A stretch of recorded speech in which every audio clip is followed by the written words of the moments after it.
I want to rank the previous job types I think are really conducive to being a good real estate agent.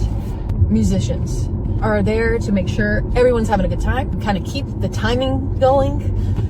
As a musician, if you've ever put out your own music and like played it to a room of people that did not give a single shit about what you were saying, like literally could not act more disinterested in what you are pouring your heart out about, your most personal art, okay? And then for them to just be having a conversation and not paying you any attention will prepare you better than anything. Like you cannot hurt me. You can't hurt me if you cuss me out because something in the transaction went some way that you didn't expect. Give it to me. I can handle it. I have felt pain, and that's not pain. Okay. We can take the criticism, we can take it all, because you've got to have a tough exterior to be a musician while also remaining cognizant of your presence and how you're presenting yourself. Teachers, we have to be that compass and that voice of reason. We have to be the person to guide them and educate them through the transaction and tell them what every step is and what is expected next and why certain things are.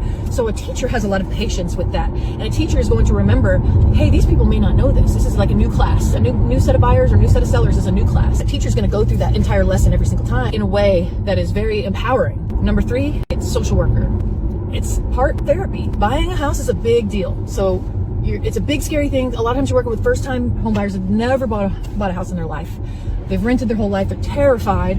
Or maybe you're dealing with somebody who's like a spouse died or got a divorce. Or sometimes moving is not a happy, joyous occasion. It's very bittersweet or very heartbreaking. To be sensitive to that and have a social worker's background, like there's a reason our 2 social workers are consistently in the top 5. Number 2 is server, because you have to be personable, usually with a family. Sometimes people have a hard time deciding what appetizer they want, or fighting over who's going to pay the bill, or disagreeing completely on things.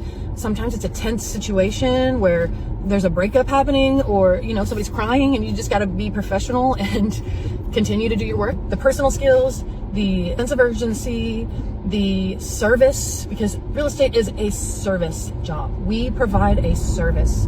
When you find the people that are going to transact already and they need your help, that's what you're doing. You're helping them, providing a service, assisting them through this big transaction. Number 1 is bartender, because if you've been promoted to bartender, you've got the gift of gab, you've got the personal skills, because bartenders are there when if you've had a bad day, you're all by yourself, you got some bad news, you just need to kill some time, then you go sit at the bar. You know that bartender's going to be there to talk to you and to make you feel better and remember your drink if you're a regular. Like, hey, John, Manhattan? Sure.